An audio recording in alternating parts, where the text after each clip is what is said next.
ያልተኖረው ልጅነት ጸሐፊና አቅራቢ ቤተሰብ ሁለገብ ቲዩብ። በአንዲት በተፈጠረች አደጋ እናትና አባቱን ያጣው ጌዲዮን እናትና አባቱን በአደጋ ሲያጣ አይምሮ መቀበልና መቋቋም ስላቃተው ራሱን ስቶ በወደቀ ሰዓት ባጋጠመው በሽታ ለዘመናት በተለያዩ ሆስፒታሎች ሲረዳ ቆይቶ ነበረ። በጣም ያሳዝናል። አንድ ሰው በሰራው ስተት የብዙዎች ህይወት ይጨልማል። አንድ ሰው ባጠፋው ስተት የብዙ ህፃናት የብዙ ቤተሰብ ቤት ይጨልማል። ለምን? ይህ የሁል ጊዜ ጥያቄ ነው። ግና ጌዲዮንም እግዚአብሔር ጥሎ አልጣለውምና ምርጥ የሆነው ትሁቱ የብዙዎች እንባ አባሽ የብዙዎች አባት በሆነው ወጣት የመቅዶኒያው ወጣት ለብዙዎች የኖረ ለራሱ ሳይኖር ለሰዎች የሚኖር ወጣቱ ቢንያም ምንኛ ማህፀን እሱን አበቀለች፣ ምንኛ እጆች እሱን አሳደገች። እንደዚህ ትሁት የሆነው ለዘመናት ለራሱ ሳይኖር ለሰው የሚኖረው ለራሱ የሞተ ሰውን የሚያነሳው አረ ይህ ወጣት ምንኛ ማህፀን እሱን ያወለደች፣ ምንኛ እጅ ናት እሱን ያሳደገች። የተባረኩ እናትና አባት እሱን የወለዱ እንዲህ ለሰዎች ራሱን ሰውቶ ለዘመናት ራሱን የጣለ ስለሱ ሳስብ የእውነት ስናገር በጣም ይከብደኛል፣ ቃላትም ያንሰኛል። ቢንያም ማለት የብዙዎች እንባ የብዙዎችን ችግር ደራሽ ይህ ወጣት ለጌዲዮን የደረሰው። ጌዲዮንም በዚህ ማዕከል ለዘመናት ሲረዳ ለዘመናት ቆይቶ በአንዲት ስንዝር አልጋ ግና ወላጆቹን ቢያጣም እንደ ህፃኖች እንደ ኩዮቹ ቦርቆ ባይጨርስ ደስተኛ ነበረ። በዚህ ወጣት ማዕከል ብዙ ኢትዮጵያኖች ብዙ ደጋጎች እየመጡ ሲጎበኙት ደስተኛ ነበረ። በፊቱ ላይ የሚታየው ደስታ መናገር ባይችልም ቃላቱን ባያወጣ በሚችለው አቅም የሚያወጣት ድምጽ ብዙዎችን ያግባባ ነበረ፣ ብዙዎችን ያስደስት ነበረ። ፊቱ ላይ የሚታየው ደስታ ፊቱ ላይ የሚነበበው ደስታ እውነት ለመናገር ቆመው ለሚሄዱ ጥሩ ብርታት ነበር።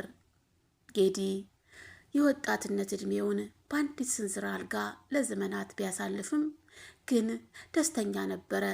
ምክንያቱም በተሰጠው ጸጋ አሜን ብሎ ተቀብሎ የሚኖር ወጣት። የሚገርም ነው። እሱን ባዩ ቁጥር ብዙዎች ይደሰታሉ። ምክንያቱም ይህ ጠንካራ ወጣት ለብዙዎች ተምሳሌት ነው ብለው ስለሚያስቡ ነው። የሚገርም ነው። በማዕከሉ ብዙ ወጣቶች፣ ብዙ አዛውንቶች፣ ብዙ አረጋውያኖች ታቅፈው ይኖራሉ። ሁሉ በደስታ ነው የሚኖሩት። ምክንያቱም አባት አላቸው ከፈጣሪ በታች በደስታ የሚያኖር። አንድ ቀን ሳይቸገሩ ሁሌ እንደተደሰቱ ሁሌ እንደቦረቁ። ግና ቢኒ ዘመኑን ህይወቱን እድሜውን ለነዚህ ሰዎች መኖሩ ምንኛ መታደል ነው። የእውነት ለመናገር ይህ ከፈጣሪ የተሰጠው ልዩ ስጦታ ነው። ብዙዎች አይደሉም ጥቂቶች ናቸው ይህን እድል የሚያገኙት። ለራስ እየሞቱ ለሰው መኖር፣ ራስ እየወደቁ ሰዎችን ማንሳት ምንኛ መታደል ነው። የእውነት ለመናገር ይህ ትልቅ ስጦታ ትልቅ ጸጋ ነው። ቀማኛ በበዛበት በላተኛ በበዛበት እንደዚህ አይነት ወጣት እውነት መገኘቱ ምንኛ መታደል ነው፣ ምንኛ መባረክ ነው። አዎ ከዚህ ወጣት ብዙ ልንማር ይገባናል። እውነት ለመናገር ይህ ወጣት ለራሱ ሳይኖር ለሰዎች የኖረ ራሱ ሳይደሰት ለሰዎች ደስታ ምንጭ ሆነ። እውነት ለመናገር ለቢኒ ይሄ ቃላት ያንሰዋል። ስለሱ መናገር ቃላትም ማውጣት በጣሙን ይከብዳል። ምክንያቱም እሱን የሚመጥን ምንም ቃላት የለም። አዎ ጌዲም በዚህ ወጣት ማዕከል ለዘመናት ሲረዳ ለዘመናት ደስተኛ ሆኖ ነበር የኖረው። የሚገርመው በቅርብ ልደቱን ሲያከብር ብዙ አርቲስቶች ብዙ ታዋቂዎች በተገኙበት ደስ በሚል ሁኔታ ነበር ያከበሩለት። ጌዲ በጣም ደስተኛ፣ የሚታየው ፊቱ ላይ የብርሃን ፈገግታ ነበረ። አንድ ቀንም ይመስለኛል ፈጣሪውን አማሮ አያውቅም።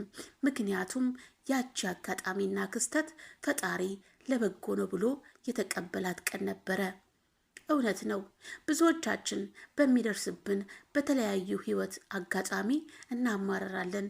ሆኖም ግን ለምክንያት ነው አንድ ነገር በህይወታችን የሚፈጠረው ብለን ማሰቡ ትልቅነት ነው።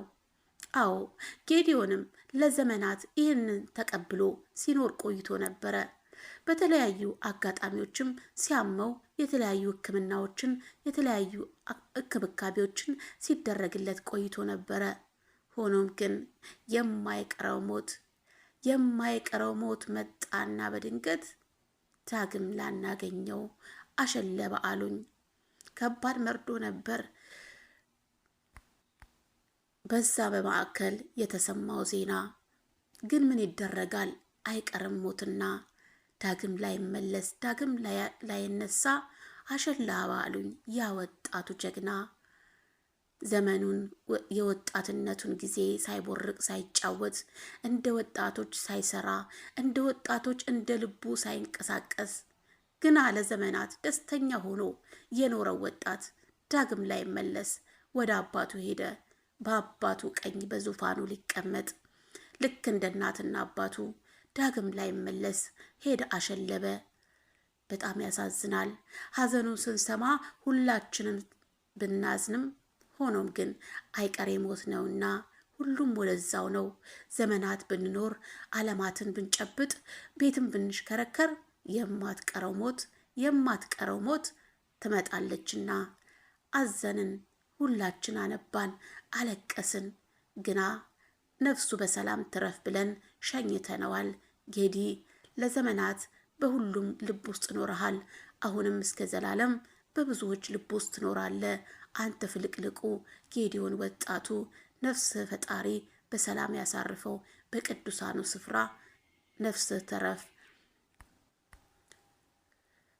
ሰላም ጤና ይስጥልን። ውድና የተከበራችሁ የቤተሰብ ሁለገብ ዩቲዩብ ተከታታዮች በያላችሁበት ሰላማችሁ ብዝት ይበል። ዛሬም እንግዲህ በአዲስ ቪዲዮ መጥቻለሁ። በእርግጥ በጣም አዝኛለሁ። ምክንያቱም ጌዲ በጣም የሚያሳዝን ወጣት ነበረ።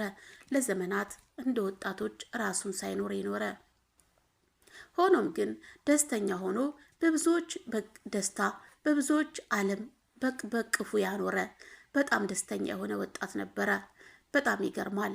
እንደሱ አይነት እድል ማግኘት ምንኛ የታደለ ነው ብዬ ሳስበው እውነት ለመናገር በጣም መታደል ነው። ብዙዎች እናትና አባታቸውን አጥተው በተለያዩ ጎዳና ላይ ወድቀው ለተለያዩ ችግሮች ሲጋለጡ ይታያሉ። በአንዲት በሰው ስህተት በአንዲት አጋጣሚ በዛች ክፉ ቀን ግና ምን ይደረጋል፣ የአጋጣሚ ክስተት የፈጣሪ ጸጋ ብሎ ተቀብለው ብዙዎች ይኖራሉ። ግማሹ በጎዳና ግማሹ በየሰው ቤቱ። ግን ሆኖም ይህ ቢኒ ወጣት ብዙዎችን ሰብስቦ በፍቅር ያኖረ የእውነት ለመናገር ስለሱ መናገር ቃላትም የለኝም። እግዚአብሔር አምላክ እድሜና ጤና ይስጠው። የእውነት ለመናገር እድሜ ፈጣሪ ጸጋና በረከቱን ይስጠው ነው የምለው። እና ሙዶችዬ የተሰማኝን በዚህ መልኩ ላቀርብላችሁ ወደድኩኝ። እውነት ለመናገር ስሰማ በጣም ነው የደነገጥኩኝ። ምክንያቱም አልገመትኩም። አሁን በቅርብ ልደቱን ያከበረ ወጣት አረፈ ሲሉኝ መስማት በጣም ከበደኝ። ሆኖም ግን እውን መሆኑን ስሰማ ደግሞ እግዚአብሔር የፈቀደው ነው የሆነው ብዬ ራሴን አሳመንኩኝ። የእውነት በጣም ያሳዝናል። የሰው ልጅ እንደ ራሱ ሆኖ ሳይኖር ማለፉ ትንሽ ቢያሳዝንም ሆኖም ግን ሁላችንም የተሰጠንን ጸጋ የተሰጠንን እጣ ፈንታ ነው የምንኖረውና ተመስገን ማለት አይከፋም። እና ሙዶችዬ እንግዲህ ለዛሬ ይህንን ይዤላችሁ የቀረብኩት እኔ ቤተሰብ ቲዩብ ነኝ። ሀሳብ አስተያየታችሁን በኮመንት ላይ አስቀምጡልኝ። ለቻናሌ አዲስ የሆናችሁ ላይክ፣ ሰብስክራይብ በማድረግ አበረታቱኝ። እና ሙዶችዬ በተለያዩ ዓለም ዳርቻ የምትኖሩ ኢትዮጵያውያን፣ ኤርትራውያን ውድ ወገኖቼ እግዚአብሔር አምላክ እንደወጡ ቀሩ ከሚያስብሉ ክፉ አደጋዎች ይጠብቃችሁ። በሰላም እንደወጣችሁ በሰላም ለሀገራችሁ ያብቃችሁ።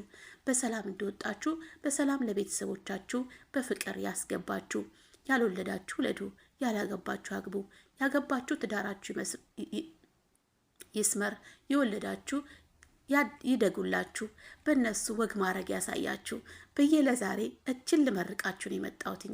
የእውነት ለመናገር ብዙዎች በአረብ ሀገር በስደት እድሜያቸውን ጨርሰው ሳይወልዱ ሳያገቡ ህይወት ዘመናቸውን ለቤተሰብ ይኖራሉ። ይህ ግን ስተት ነው ላለው። ይህ የሁልጊዜ መልእክቴ ነው። ምክንያቱም ለራሳችን መኖር ይገባናል፣ ለራሳችን መቆም ይገባናል። እስከ መቼ ቤተሰብ አትርዱ፣ ቤተሰብ አታግዙ ማለት አይደለም። ነገር ግን ሁሉም በልክ ነው። እኛ ስንኖር ነው ሁሉ ነገር የሚኖረው። እና ውዶችዬ ጭቅጭቅ አበዛሽ፣ ምክር አበዛሽ እንዳትሉኝ ለዛሬ እዚህ ጋር ላብቃ። በጣም ወዳችኋለሁ፣ በጣም አከብራችኋለሁ። ኢትዮጵያ ሀገራችንን ሰላም ያርግልን። አሜን።